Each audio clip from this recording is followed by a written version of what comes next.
Todos los varones que están aquí, incluyendo papás o incluyendo aquellos que todavía no tienen el privilegio de ser papás, quiero que por favor lean conmigo. Quiero que lean en voz alta, quiero escucharlos, vamos a leer pausadamente, pero quiero que leamos eso, espero que esté lo suficientemente grande. Es el libro de Deuteronomio, capítulo número 6, versículos 1 al 9. ¿Listos, varones? Todos los varones. Leamos. Estos son los mandamientos, preceptos y normas que el Señor tu Dios mandó que yo te enseñara, para que los pongas en práctica en la tierra de la que vas a tomar posesión. Versículo 2. Para que durante toda tu vida, tú y tus hijos y tus nietos honren al Señor tu Dios, cumpliendo todos los preceptos y mandamientos que te doy, y para que disfrutes de larga vida. Varones, leamos el versículo 3. Escucha, Israel, y esfuérzate en obedecer. Así te irá bien y serás un pueblo muy numeroso en la tierra donde abundan la leche y la miel, tal como te lo prometió el Señor, el Dios de tus antepasados. Versículo 4. Escucha, Israel, el Señor nuestro Dios es el único Señor. Ama al Señor tu Dios con todo tu corazón y con toda tu alma y con todas tus fuerzas. Versículo 6. Grábate en el corazón estas palabras que hoy te mando. Ya casi terminamos. Incúlcaselas continuamente a tus hijos. Háblales de ellas cuando estés en tu casa y cuando vayas por el camino, cuando te acuestes y cuando te levantes. Átalas a tus manos como un signo. Llévalas en tu frente como una marca. Escríbelas en los postes de tu casa y en los portones de tus ciudades. Si acaso no estuvieron aquí las semanas anteriores, básicamente lo iniciamos esto el Día de las Madres y lo terminamos el domingo pasado, pero fue este pasaje de Deuteronomio capítulo 6 versículos 1 al 9 hablando acerca de la familia. Y quería que esta mañana lo retomáramos y viéramos la película completa de todo lo que hablamos. En la parte de abajo de sus hojitas se encuentra una página de internet en la que ustedes pueden ir y visitar. Y aquí abajo están todo lo que hablamos por básicamente 4 semanas en los 2 idiomas, en español y en inglés. Algo que yo hice la semana pasada, pero yo no sé por qué se me olvidó, en fin, con 3 cultos a veces no recuerdo todo lo que hago en cada culto, pero la semana pasada yo traté de ilustrar, y lo hice nada más en el primer culto, los otros 2 se me olvidó, es que no me han escuchado hablar de esto. Traté de ilustrar algo para enfatizar el viaje que hicimos ayer de pesca. Traté de promoverlo usando una experiencia personal. El día de ayer estuvimos en la Isla del Padre y fue una experiencia muy buena. Fue interesante ver hombres con hijos e hijas tratando de disfrutar el día, y obviamente mi trasfondo no es de pescador, yo no conozco mucho de eso, inclusive ayer yo me dediqué a traer los Dramamines conmigo y los sonaba si alguien estaba mareado. Ese fue mi ministerio ayer, de dar pastillas, y casi se acabaron las pastillas, o se me acabaron mejor dicho, porque no traía el bote completo. Pero una de las cosas que sucedió, mi primer encuentro con la pesca fue cuando yo estaba en la universidad, estoy hablando del 94, 95. Y yo estudié en un área allá en el este de Texas, 4 horas y media al noreste de Houston, donde está rodeado de lagos. Hay muchos lagos, muy bonitos los lagos. Y mi compañero de cuarto, que ha sido mi mejor amigo por muchos años, fuimos los 2 invitados por otro amigo mutuo de ahí de la universidad a ir a pescar. Entonces, este amigo mutuo, él tenía, o en aquel tiempo tenía su propia lancha, entonces nos lleva a pescar. Y estando ahí en la pesca, y estos son lagos, son lagos muy grandes, el agua está muy calmada, y yo no sé qué se debe, pero el agua está completamente negra, no ves absolutamente nada para adentro, nada, está profundo los lagos. Y nos damos cuenta que en la lancha él trae esquís para hacer water ski, para esquiar. Entonces, está perfecto porque el agua es calmada, no hay olas, los lagos son anchos, y pescamos un rato, nos aburrimos, yo me aburrí porque esto de la pesca no me atrae mucho a mí, pero le dijimos, hey, water ski, y empezamos el water ski, y nos divertimos bastante. Pero llegó un momento en el cual entramos a una parte del lago donde no era tan ancho o no le calculamos la anchura del lago. Y digo anchura porque había que dar vuelta con la lancha, o sea, das vuelta. Y cuando empezó a darle vuelta, yo iba con mi amigo, que era el dueño de la lancha, la manejaba. Entonces mi mejor amigo, mi compañero de cuarto, va esquiando. Y yo voy con él en la lancha, y al momento de dar vuelta, una de esas vueltas donde no calculamos bien, yo empiezo a ver hacia atrás y lo empiezo a ver que está, pues ustedes saben que la fuerza de la lancha, él se abre más, se va abriendo, y le digo a Marcos, no la va a hacer, no la va a hacer, no la va a hacer, no la va a hacer, no la va a hacer, y ¡psh! Chocó con una de las rampas, de los troncos, que hay rampas para cuando uno llega con la lancha, y literalmente se estrelló. Y por instinto lo que yo hice, yo me aventé al agua y nadé hacia él. No pensé, fue instinto, simplemente nadé. Y es ahora que veo, después de que vi la acción, porque es cuestión de segundos, donde estás viendo, no la va a hacer. Y el problema es que él se pudo haber soltado. Si te sueltas, te vas a hundir. Nunca se soltó. Entonces literalmente va y se estrella con la cosa esa. Cuando yo llego con él, ya llegué bien cansado, ya necesitaba, y si supuestamente me metí para ayudarlo, nunca lo había podido ayudar, porque llegué bien cansado, estaba lejos la cosa esta. Pero pensando en eso, me recordó lo que sucedió hace una semana precisamente en el estado de Florida. Arriba de 50 vidas fueron ejecutadas en el club nocturno donde entra este hombre y hace masacre. Y digo esto porque de una manera intrínseca, de una manera natural, de una manera obvia, la vida tiene valor, ¿no es cierto? Hay un valor en la vida que cuando ves a alguien en peligro o a alguien en riesgo, haces algo al respecto. Entonces, independientemente de cómo sucedieron las cosas hace una semana, la realidad es que esta mañana hay papás en el estado de Florida que por primera vez están celebrando el Día del Padre con un dolor que no nos podemos ni siquiera imaginar. No solamente por la pérdida, pero el punto aquí es de cómo sucedió la pérdida. ¿Sí me explico? Una cosa es que alguien fallezca, pero otra cosa muy diferente es que fallezca de la manera en que fallecieron estas personas que murieron ahí. Entonces, hay un valor ahí que necesitamos considerar. La otra cosa que sucedió en ese viaje o en esa ida a pescar, fue mi única experiencia de pescar, mi única experiencia de ir en los esquíes, en el water ski, es que yo trabajaba en ese tiempo en un restaurante de comida mexicana.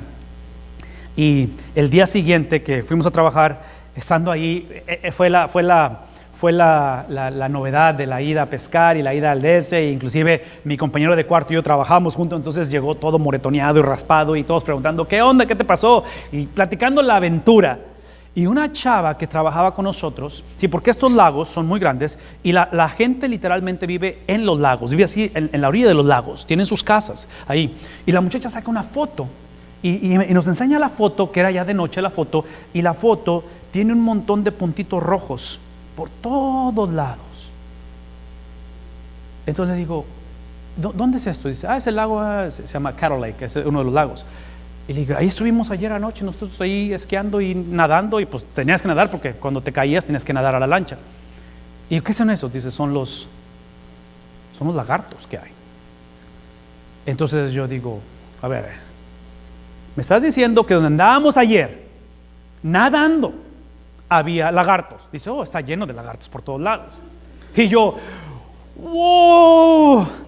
Irónicamente tenemos la situación también en el estado de Florida de la muerte trágica de este niño, donde de acuerdo a las noticias el papá va a pelear con el lagarto, porque por instinto como padres, como hombres, ese es nuestro instinto, la protección de la familia, ¿no es cierto? Eso es lo que haríamos todos, es nuestra naturaleza, fuimos creados de esa manera. Sí, en sus hojitas yo quiero que vean dos factores para procesar lo que ha sucedido en el estado de Florida con respecto a la vida. Es que la Biblia te enseña que la maldad es real y que hay dos conceptos de la maldad que la Biblia enseña, que es lo que se le llama maldad natural y maldad moral. Lo que pasó en el club nocturno de este hombre que entra y acribilla, sacrifica estas vidas, eso es lo que se le llama maldad moral. Es algo que se lleva a cabo por la voluntad del hombre. Es algo que el hombre hace simplemente por nuestra manera de vivir lejos de Dios o no valorar la vida como el Señor la valora. Entonces, cuando yo pienso en mi instinto de aventarme al agua y nadar hacia mi amigo, fue un instinto moral, de que yo sé que la vida vale y lo último que quiero es que él se ahogue. Entonces, yo voy a nadar hacia él, supuestamente para tratar de salvarlo, que no fue el caso, ¿verdad? Porque él nunca estuvo inconsciente después del golpe, pero esa es maldad moral. Lo que pasa con el lagarto que trae al niño y eventualmente lo ahoga, es lo que se llama maldad natural. ¿Qué significa ello? Esa es la maldad que encontramos, que el mundo fue afectado por el pecado, y cuando piensas en terremotos, en ciclones, en tornados, esta cuestión de un animal que es creación de Dios, cuando suceden esas cosas, es una maldad que le llamamos natural.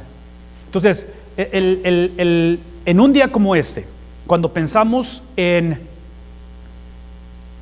la función del Padre, en un contexto, en un mundo donde reina la maldad, donde somos afectados ya sea por la maldad moral o la maldad natural, ¿qué es el papel que juega el hombre? Sí, irónicamente, y esto es irónico de cierta manera, lo que estamos por leer, el capítulo 5 de Efesios, es un libro que en su totalidad es escrito y concluye con el capítulo 6, que es el último capítulo de Efesios, donde habla acerca de la armadura de Dios, habla acerca de que tenemos que enfrentar estas huestes celestiales, estas huestes de maldad que está hablando Efesios. Entonces, cuando pensamos en esta lucha espiritual, pensamos en el papel que nosotros representamos como hombres, especialmente en esta lucha espiritual. Entonces, pensando en la maldad, una cosa que yo quiero dejar bien claro esta mañana, que espero que no hagamos, es la cuestión de, y está en sus hojitas esto también, no va a estar en la pantalla, pero es la cuestión de lo que se le llaman las prácticas tradicionales, ¿sí? Las prácticas o las costumbres tradicionales, y la otra es la cuestión de las prácticas o de las costumbres o principios cristianos. Sí, lo que tenemos que ver aquí es esto: lo que no quieres hacer es enfrentar ya sea algo moral o natural en cuestión de maldad simplemente con preferencias generacionales.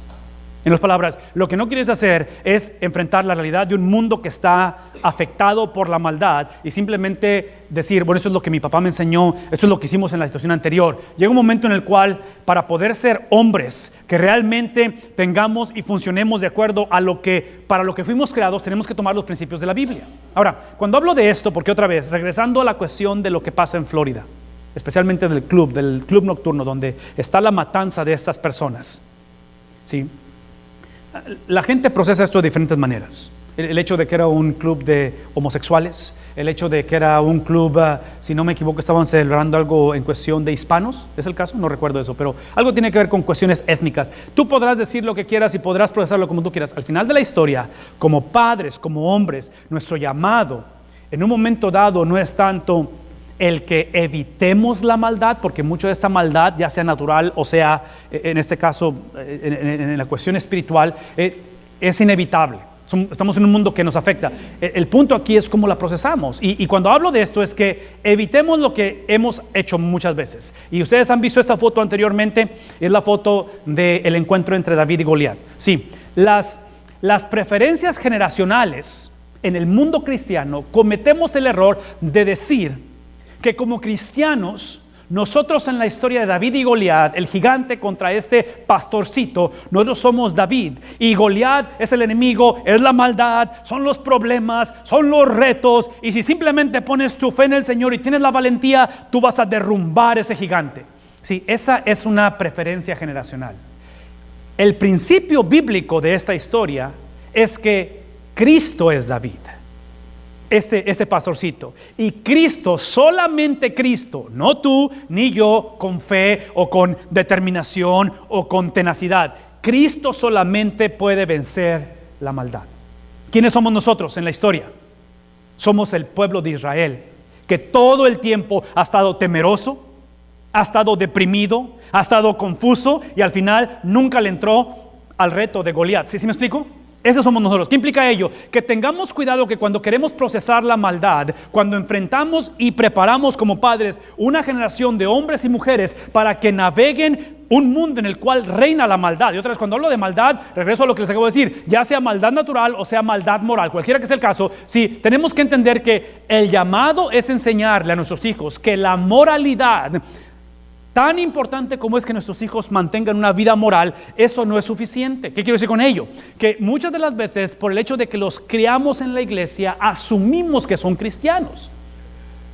Y para poder ser un hijo de Dios, es solamente una manera para ser un hijo de Dios. No hay confusión en la Biblia de cómo la persona pasa de muerte a vida. ¿Sí me explico? Es solamente una manera. La moralidad es importante, pero al final de la historia es, si realmente entendemos que en la historia de la vida no se requiere simplemente que seas mejor, que dejes ciertos hábitos, que se te quite ese carácter o que compongas tu lenguaje. ¿Qué es lo que requiere? requiere que literalmente Cristo se haga presente y que solamente la persona de Cristo puede derrotar al enemigo.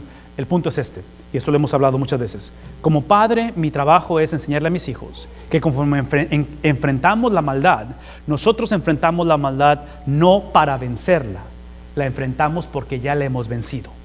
¿Por qué? Porque nuestro capitán, nuestro guerrero, ya venció, ¿no es cierto? Ya venció. Pero ¿cómo procesamos esto? ¿Cómo le hacemos en un mundo que está siendo constantemente afectado por maldad natural y maldad moral? Qué bueno que me preguntaron, porque para allá vamos. Capítulo número 5 de Efesios. Esta es la manera en que lo hacemos, como padres. Aquí vamos. Versículo 15. Vean lo que dice. Así que, si queremos navegar esas aguas de maldad, así que tengan cuidado, varones, padres, tengan cuidado de su manera de ¿qué? No de creer, no de pensar, no de sentir, pero su manera de ¿qué?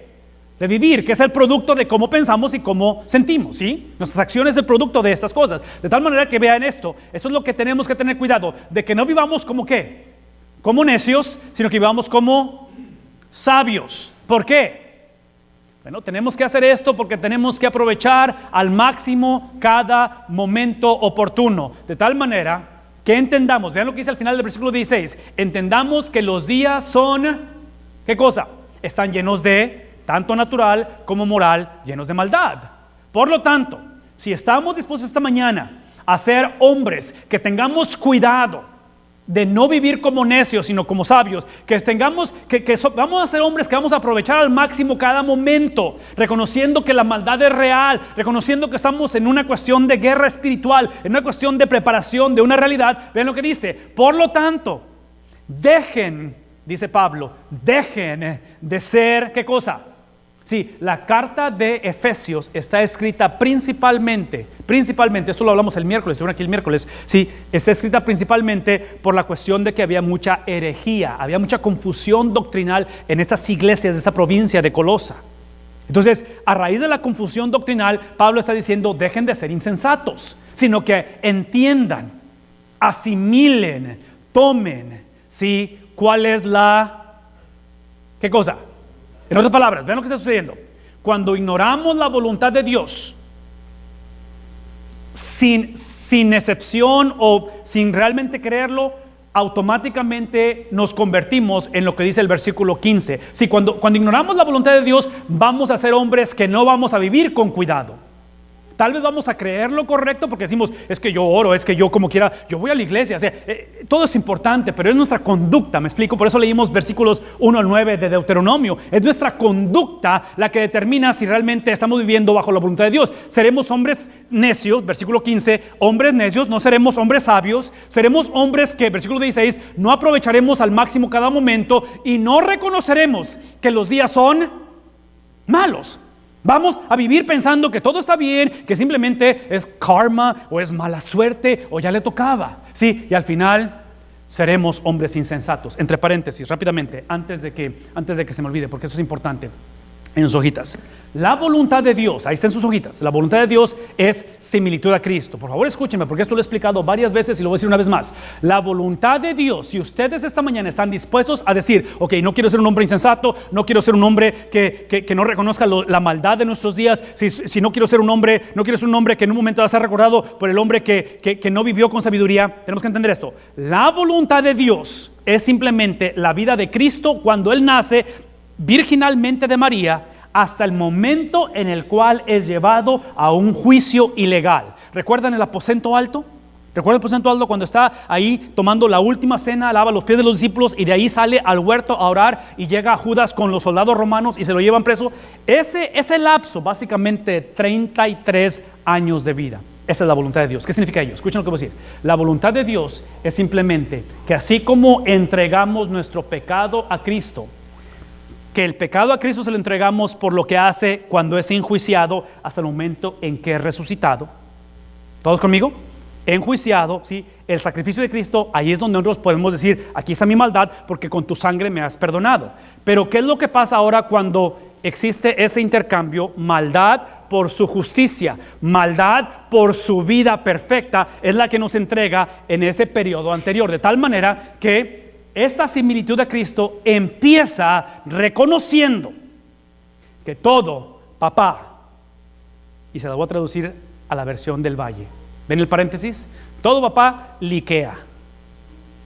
¿Saben de qué estoy hablando? ¿Qué significa eso? Esa es la razón. ¿Qué significa? Y aquí es donde quiero que si ustedes tienen hijas que están solteras, si están criando hijas en el hogar, necesitan escuchar lo que estoy por decir, porque todo papá, si eventualmente las hijas con las que andan de novios van a ser los papás de sus nietos, ¿verdad?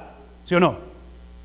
Ustedes van a andar ahí en las fiestas y van a andar en los birthday parties y van a andar con los nietos y son los papás, ok, ahí va para aquí va el asunto. Todo papá gotea por lo siguiente. La Biblia enseña que el propósito de la salvación no es simplemente el cielo, es similitud a Cristo en la tierra. ¿Qué implica ello? Que cuando Cristo viene a la vida de la persona, ¿sí?, encontramos a Cristo entrando a través de la puerta de tu corazón. El libro de Apocalipsis capítulo 3 versículo 20 habla acerca de que Él está a la puerta. Típicamente, tradicionalmente, ese pasaje lo usamos para cuestión evangelística, de que si abres la puerta Cristo viene. No es evangelístico ese pasaje. ¿Por qué no es evangelístico? Si ustedes leen los primeros libros, los primeros capítulos de Apocalipsis, los capítulos de Apocalipsis son las 7 iglesias que está escribiendo Juan. Está hablando a la iglesia que ha perdido su primer amor. Entonces está hablando a cristianos, no a inconversos. Y el punto es es que simplemente así como Cristo un día entra, y espero que esa sea tu experiencia, que ya haya entrado Cristo a la puerta, por la puerta de tu corazón, ahora esa experiencia de salvación que nosotros llamamos el sello del Espíritu Santo, ¿sí?, ahora se convierta en una experiencia continua que ahora es la llenura del Espíritu Santo. ¿Sí ven la diferencia? Cuando Cristo entra por primera vez, eres sellado. Por eso en nuestra doctrina creemos que una vez que eres salvo para siempre, ¿verdad? La semana pasada les dije que la pregunta equivocada era si el cristiano puede perder su salvación. ¿Cuál es la pregunta correcta? La pregunta correcta es si Cristo puede perder uno de los suyos. ¿Cuál es la respuesta? No, a Cristo no se le va ninguno, ¿verdad? Pero entonces, la semana pasada dije, ok, seguridad de la salvación, eres seguro en Cristo, nada te puede separar del amor de Dios. Implica que perseveramos, ¿verdad? Perseverancia. Pero la semana pasada introduje una tercera pierna, que yo no tengo, pero una tercera pierna, que es la preservación de Dios. Entonces, si Dios te preserva, tú perseveras porque eres salvo. ¿Sí? Una vez más, Dios preserva, tú perseveras porque eres salvo. Ejemplo perfecto de la Biblia es Judas. ¿Qué pasó con Judas? ¿Era salvo o no era salvo? No era salvo. ¿Andaba con ellos? Sí, pero al final Dios no lo preservó, por lo tanto no perseveró, porque al final no era salvo. Entonces nunca estuvo el encuentro de Cristo entrar a través de la puerta del corazón. Lo que estoy explicando ahora es lo que sigue después de que ya Cristo ha entrado. Como cristianos, escuchen lo que voy a decir, como cristianos es una anomalía, no es correcto que como cristianos no tengamos cuidado en nuestra manera de vivir. Puede suceder. Como cristianos es un error el que en un momento dado vivamos como necios en lugar de ir como sabios. Como cristianos podemos no aprovechar al máximo cada momento. Como cristianos se nos puede olvidar que los días son malos. ¿Qué es lo que estoy diciendo? Que nos hemos conformado a que Cristo entre y es todo lo que hemos hecho. Lo que estamos hablando aquí es lo que Pablo explica en el versículo 18. En el versículo 18 dice él: no se emborrachen con vino que lleva al desenfreno. Escuchen lo que voy a decir. Pablo simplemente está usando la analogía de una persona ebria. ¿Han visto una persona ebria? No, sí, anoche lo vi, no es cierto. ¿Sabe de qué estoy hablando? Una persona que está bajo la influencia del alcohol. Una persona bajo la influencia del alcohol es una persona que si es introvertido se convierte ¿qué? Extrovertido. Si es bien callado se hace bien hablador. Y habla fuerte y grita, pero típicamente nunca dice nada. O lo inversa. Si siempre es bien guatoso y le encanta hablar con todos, de repente se hace, sí, porque lo que sucede, Pablo está usando este versículo, está hablando de la analogía de lo que es el emborracharse, porque está diciendo Pablo, cuando tú eres lleno del Espíritu Santo, no actúas normalmente. Es lo que está diciendo. Cuando tú estás lleno, en otras palabras, aquí está el asunto. Una es la entrada del Espíritu Santo cuando te selló, pero ahora, como acabamos de afirmar que todo padre liquea, es que no estamos hablando del sello, estamos hablando de la llenura. ¿Sí me explico? El sello es una cosa, ser salvo, pero vivir como salvo es llenura. Entonces, Apocalipsis 3:20 no es para ser sellado, es para ser lleno. ¿Qué implica ello? Que como todos liqueamos, a todos goteamos la presencia de Dios, como padre, como hombre, si voy a vivir no en el concepto de sobriedad, ser sobrio, ¿sí? Cristianos sobrios son los cristianos que literalmente se creen David en la historia. ¿Sí estamos conectando cómo está aquí el asunto? Cristianos sobrios son los que viven el resto de la vida pensando, yo lo único que necesito es otra esposa nada más, otro trabajo, otra situación. Alguien más es responsable. Yo soy David, yo puedo, yo tengo la fe. No. Cristianos que aprenden a vivir bajo la ahora diaria invitación que hicimos al principio para que Él entrara y nos sellara. Lo que está diciendo Pablo es una invitación diaria, no para ser sellado, no para ser salvo, es para vivir como salvo. Por eso es que ahí estamos hablando de tres cosas en sus hojitas que demuestra esta entrada constante del Espíritu, no para sellarnos, para llenarnos. Número uno, el primero es dominio bajo sumisión. Toda persona que es sellada y que permite que el Espíritu Santo entre diariamente a su vida es la persona que aprende a modelar, versículo 21, sométanse unos a otros por reverencia ¿a quién? A Cristo, de tal manera, vean esto, que las esposas, y aquí está la ironía de la historia, esa palabra después de esposas en el versículo 22, sométanse, no existe en el idioma original de la Biblia. Esa la bajaron del versículo 21 y la pusieron ahí porque lo que está implicando Pablo es que cuando da el mandato de que la esposa se someta a los esposos como al Señor, lo que está implicando es que, escuchen esto, el versículo 21 es sumisión mutua, que esa sumisión mutua por reverencia a Cristo, el que ha entrado y que me da la habilidad de someterme mutuamente, es la que ahora como varón, como esposo, modelo para mi esposa. El versículo 22, de cierta manera, depende del 21. Entonces, posiblemente, y hay excepciones a la regla, posiblemente la razón que mi esposa no se está sometiendo es porque no lo estoy modelando. Posiblemente. Y regreso otra vez a los novios, especialmente para nuestras hijas, porque yo tengo dos de ellas, en nuestras hijas.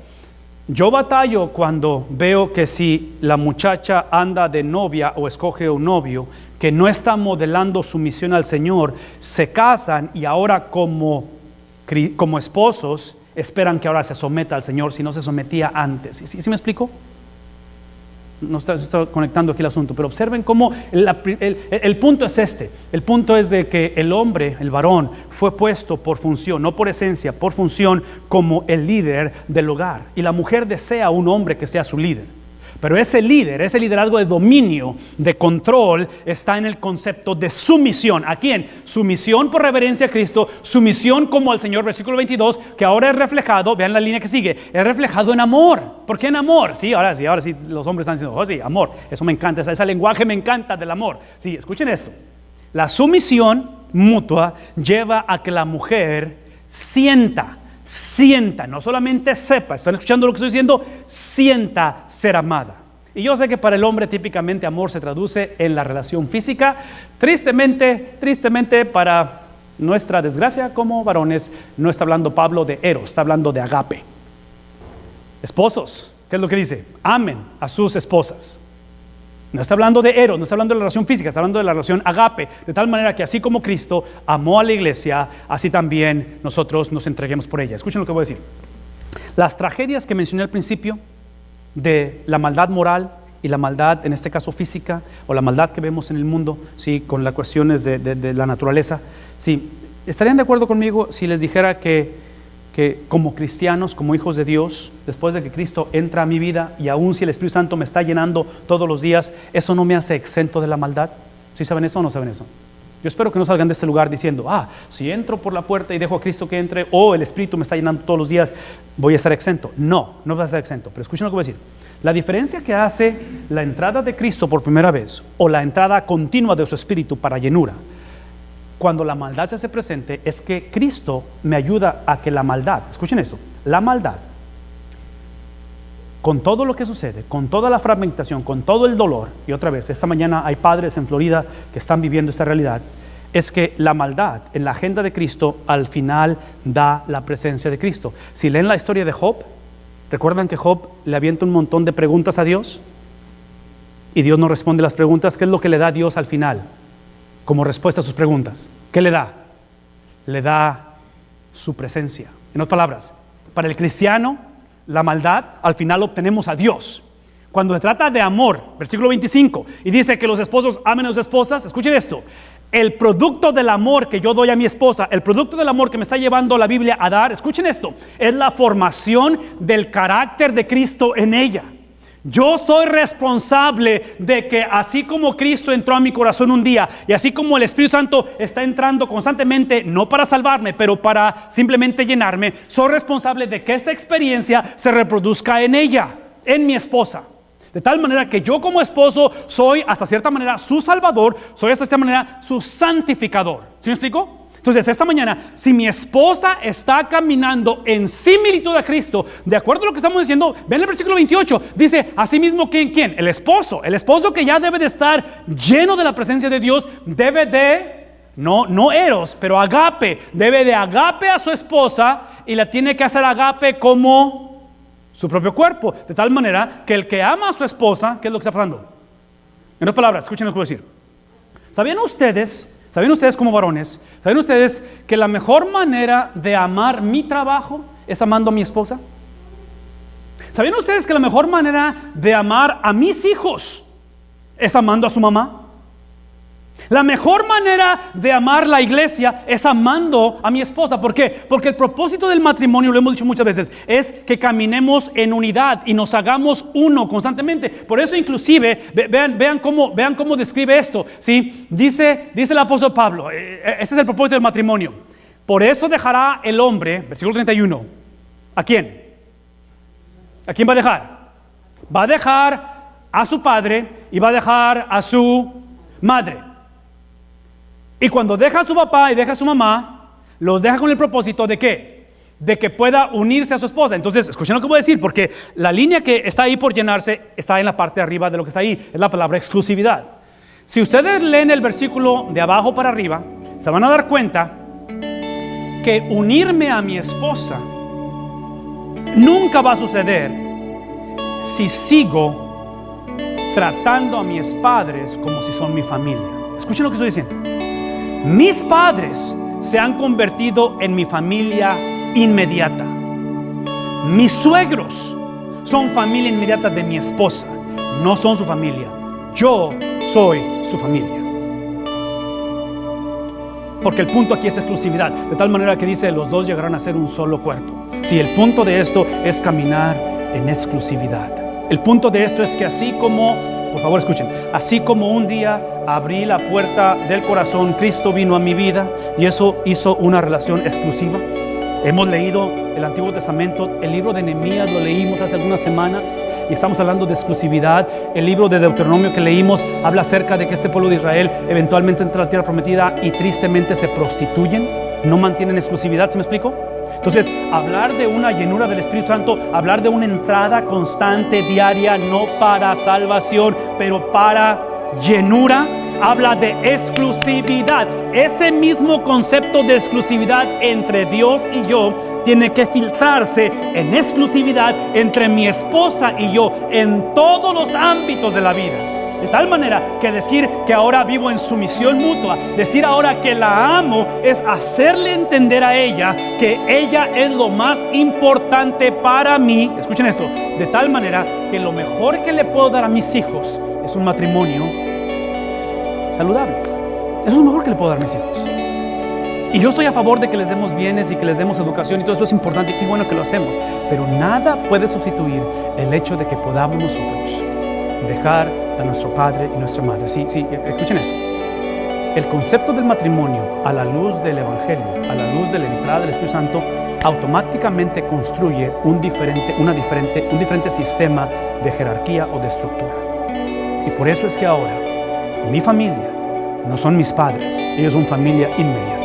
Inclusive lo mejor que le puedo dar a mis padres como hijo es un matrimonio saludable mío.